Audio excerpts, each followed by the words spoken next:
NBA Cup Semifinals all set na sa Las Vegas. Buo na ang 4 na team na maglalaban-laban para sa NBA Cup Tournament. Gaganapin nga ang semifinals ng NBA Cup Tournament sa Las Vegas, Nevada. Sino kaya ang mag-uuwi ng $500,000 per players? Dahil yan nga ang premyo ng magcha-champion sa NBA Cup Tournament.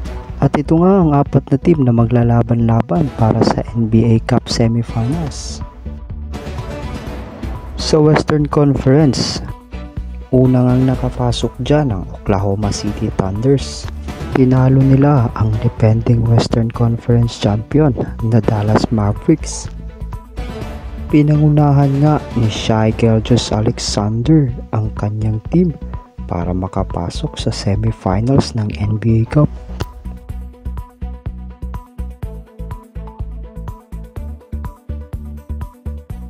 Samantala, ang makakalaban naman nila ang team na tumalo sa Golden State Warriors na Houston Rockets. Ang Rockets ang makakalaban ng Thunders sa semifinals ng NBA Cup. Pinangunahan nga ito ni Alperen Sengun at Jalen Green. Dalawa sa mga pinakabatang team ang magkaharap sa semifinals ng NBA Cup. Samantala, narito naman ang dalawang team na magkaharap sa Eastern Conference. Unang nakapasok dyan ang 2021 NBA champion na Milwaukee Bucks.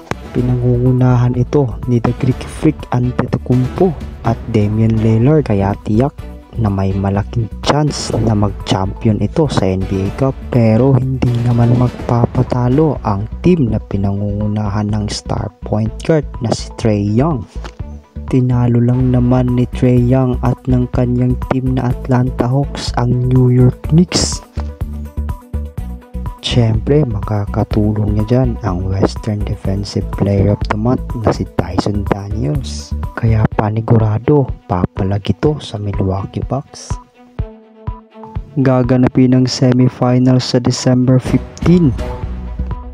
Ang mananalong team ay mag-uuwi ng $500,000 per player. Kayo mga idol, sino ang pambato nyo?